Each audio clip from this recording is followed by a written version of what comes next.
Nabi, zaman Umar pun ada. Dulu itu ada yang namanya penyakit taun, ya, mungkin bisa kolera di ya betul. oh iya. Nah, kolera atau ada dulu penyakit kusta, juga dulu mematikan juga. Kalau kita baca sejarah itu. Assalamualaikum teman-teman.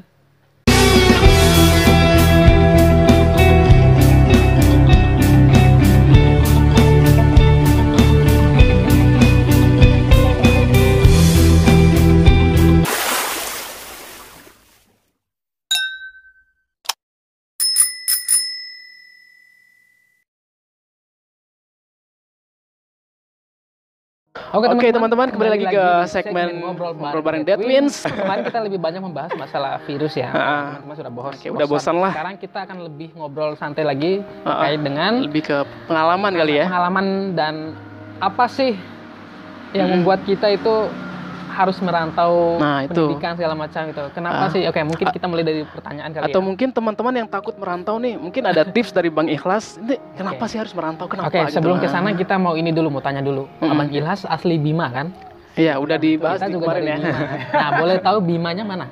Nah, itu.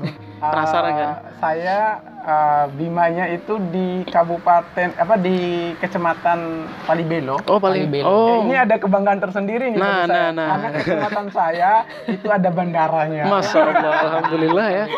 Oke. Jadi bisa dong kita pakai bahasa Bima. Apa nih? Aka rasa beta, rasa ngara desa. Kebetulan dari Nata. Oh, desa Nata ya, kecamatan Palibelo ya. Oke, teman-teman yang bingung, nanti ada nanti di bawah ada subtitlenya. Kadang lucu juga ya. Oke, sekarang kita mau bertanya dulu nih. Berbicara masalah anak rantau. Menurut pendapat Abang Ikhlas sendiri, kenapa sih kita harus merantau? Nah, itu tuh.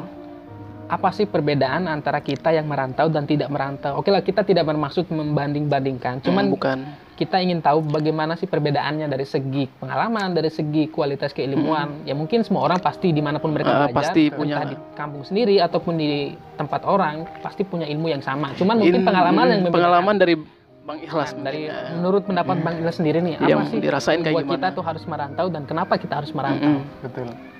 Jadi dulu pernah ada Imam Syafi'i pernah berkata ya. Jadi kita itu memang untayan beliau itu dianjurkan untuk merantau. Kenapa? Salah satunya agar kita tahu perbedaan dari tempat kita ke tempat yang lain.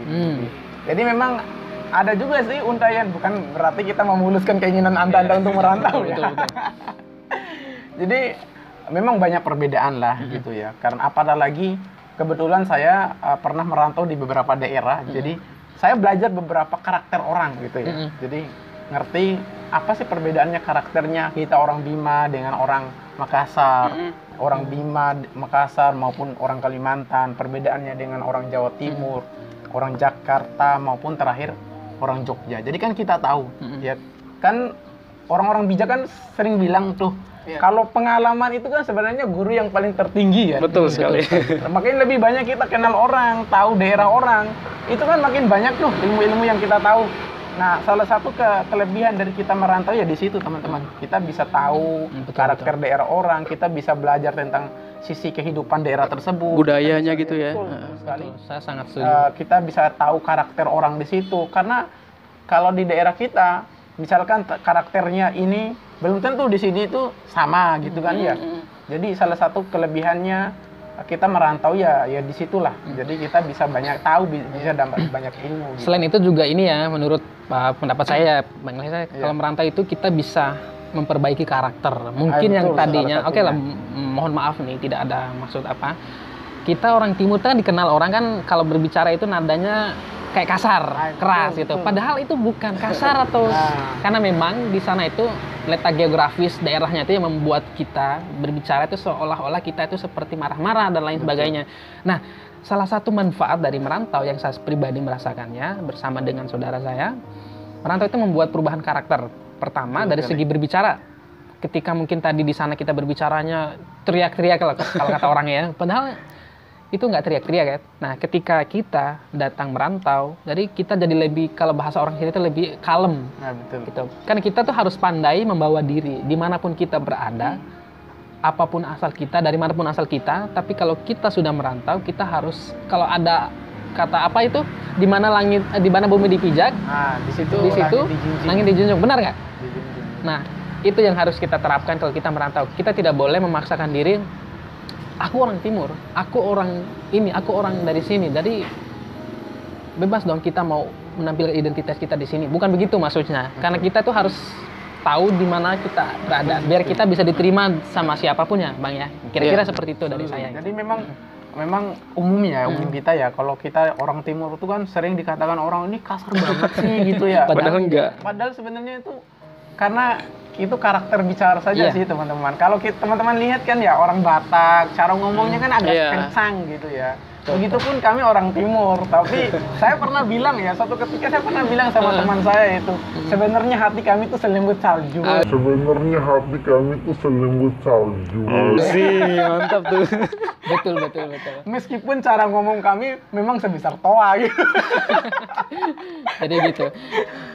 Saya juga dulu ada pengalaman lucu nih, Bang Ikhlas. Iya, waktu awal-awal datang ke Jogja itu masih kuliah kan. Nah. Dari segi apa namanya dialek itu pernah diketawain di satu kelas. Ayo betul. Saya bilang apa dulu ya? Pokoknya Ya intinya adalah gitu. contoh kecil saja ya. Halo teman-teman gitu. Kita orang timur tuh lidah, E-nya itu lidah. sangat kentara banget.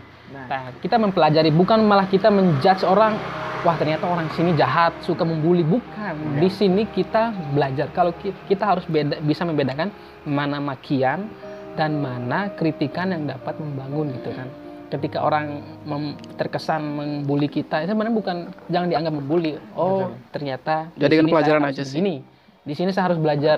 Oke, baiklah. Setuju. Jadi kita memahami itu gitu.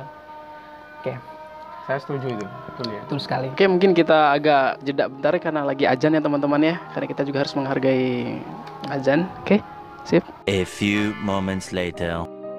Oke, Ya, baik teman-teman. kita Kemarin kembali kita lagi, udah karena tadi break kita azan tadi ya. Terhenti kan Ya. kita rehat azan. Oke, dulu. tadi kita lagi bahas apa? Kok Kita agak bahas lupa ya? masalah adaptasi di perantauan. Oh iya. Nah, tadi kan kita Oke. sudah banyak ngobrol tentang ini loh, cara kita hidup di perantauan. Kita harus mampu menyesuaikan diri dengan lingkungan kita. Tidak boleh kita egois, Yep. memaksakan diri membawa identitas kita di sini. Betul. Betul sekali. Kalaupun membawa identitas, cukup dengan saya dari sini, bahasa kita ini gitu. Tapi kalau untuk arogansi lah, bahasa kasar, nanti kita memaksakan kehendak kita, tidak akan diterima sama orang. Jadi itu pandangan saya. Dan bagaimana dengan pandangan Abang? Silakan. Ya tadi sih seperti yang kita bahas tadi, bahwa di mana kita berada ya kita harus menyesuaikan diri gitu. Ya memang kita juga tidak bisa melepaskan identitas kita ya, itu nggak itu benar. nggak boleh juga. lah, itu nggak boleh. Benar juga. Anda orang Bima ya memang Anda tetap orang Bima gitu. Cuman hanya saja cara kita bertutur kata, misalkan tadi, enggak, saya orang Bima dong, saya tetap harus keras ngomongnya. Enggak gitu, enggak gitu juga gitu. Ya kalau di Jawa kan kita ada apa namanya Ada prinsip tata krama tersendiri tata lah. kromo ya gitu. Kalau kita di Jawa ya tepatnya di Jogja ya. Misalnya sebenarnya nggak terlalu jauh sih kalau menurut saya. Kalau di Bima kan ada Ada. Nah, itu betul tuh. ya kan ya. Ada, Terus, ada. kalau di sini ya monggo. Monggo. Iya, sebenarnya nggak. Cuman hanya mungkin tadi ya kita bahasa tingkatan kita tuh, suaranya betul, mungkin ya. intonasinya mungkin yang diturunkan. Kalau kita bicara sebenarnya apakah orang timur atau orang Bima itu nggak sopan? Insya Allah. Anda kalau ke Bima itu jelas sekali Anda menemukan orang Bima itu sangat sopan ya. itu betul sekali. Oke. Jadi itulah teman-teman, kita itu harus mampu menyesuaikan diri dimanapun kita berada. Oke, Betul. kita kembali lagi ke pribadi dari Bang Ikhlas. Bang Ikhlas ini dulu pernah ini ya, nyantri ya, pernah di pondok ya. Oke, bagaimana betul. sih di pondok? Betul, kehidupan di Coba pondok bisa ya. di-share. Suka dukanya kayak gimana gitu. Biasa kalau anak pondok itu ada yang pernah saya dengar dari cerita teman-teman yang pondok itu ada kayak nakal, bandel, kayak malas, udah pengen pulang itu, atau Bang Elas apakah Saya sama? yakin itu salah besar ya. Nah, ini yang benar kita betul. dengerin. Kebetulan ya teman-teman ya, saya kalau bicara tentang pondok itu aduh sudah apa ya, kalau dibilang itu cukup lah. Oke. Ya, dengan maksudnya lamanya gitu maksud saya gitu. Saya pondok itu kalau dihitung-hitung tuh kurang lebih 9 tahun gitu lama ya, juga di ya. pondok itu. Jadi kadang tuh teman-teman saya sempat nanya, kamu nggak bosan 9 tahun di pondok gitu ya? Sekarang tinggal di asrama lagi kadang begitu. ya ngapain bosan kalau kita bisa happy di situ kan gitu. Iya, Itu kuncinya gitu. Saya 6 tahun di pondok, kalau bicara suka duka jelas ya teman-teman, suka duka di pondok tuh banyak ya, apalagi saya tuh sekolah di pondok tuh mulai dari SMP kelas 1. Wow, Bayangkan itu dari SMP kelas 1 masih kecil banget itu, dilepas dari rumah oleh orang tua. Tapi ya begitulah, namanya juga kita nuntut ilmu ya, gitu mau bagaimana lagi gitu ya. Ya kalau kita bicara suka duka sih banyak ya. Tapi ya Pastilah. Anda akan merasakan indahnya itu ketika Anda sudah gede seperti ini. Iya. Iya betul. Jadi ketika kita mengenyam ilmu agama secara banyak lah katakanlah gitu, pasti itu akan berdampak baik bagi diri kita pribadi dan juga buat orang lain. Katakanlah seperti Bang Ilhas sekarang kan udah menjadi khotib, kemudian dapat jadwal ceramah di mana-mana, ya udah bisa dibilang Ustadz Kondang ini ya.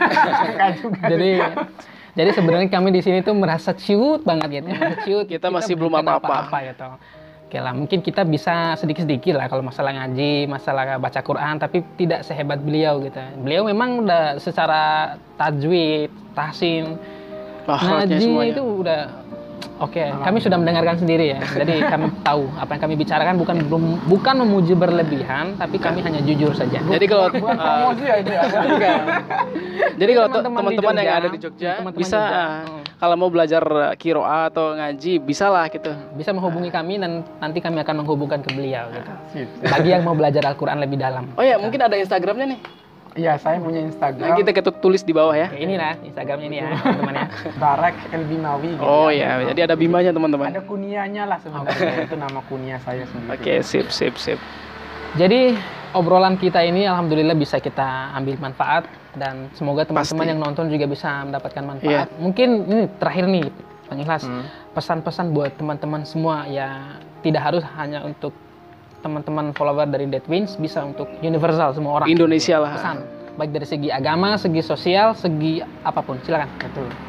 Ya pesan-pesan sederhana sih teman-teman ya. Kalau dari segi agama ini, saya bicara dari segi agama.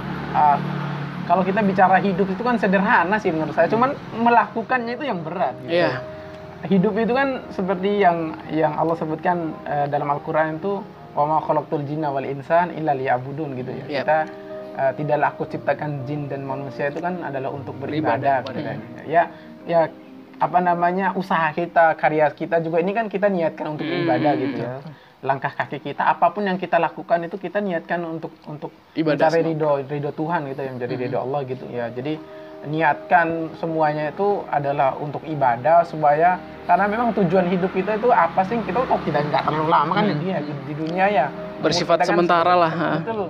Seperti orang yang sedang menunggu antrian saja. Ya. Kita hidup ini kan setelah sudah dipanggil waktunya kan Iya. selesai juga kita kan.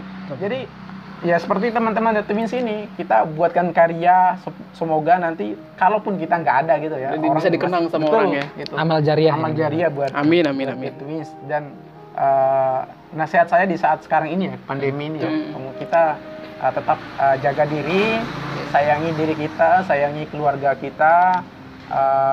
Beberapa hal yang mungkin tidak perlu untuk kita keluar, ya lebih baik kita tetap tahan diri di rumah saja. Ya mungkin meskipun nanti ada kehidupan new normal itu ya, kehidupan baru itu ya, semoga itu nanti berjalan dengan baik. Amin, dan semoga corona inilah segera Hilang dari hilang muka bumi yang ya. lalu, dan Amin. kita bisa ya Hidup mungkin normal. hidup normal dan bisa lebih banyak lagi berkarya gitu. Amin, Ya, amin. itu. Oke, itu Baik, aja. Bang Ikhlas, terima kasih banyak buat waktunya hari Sip. ini.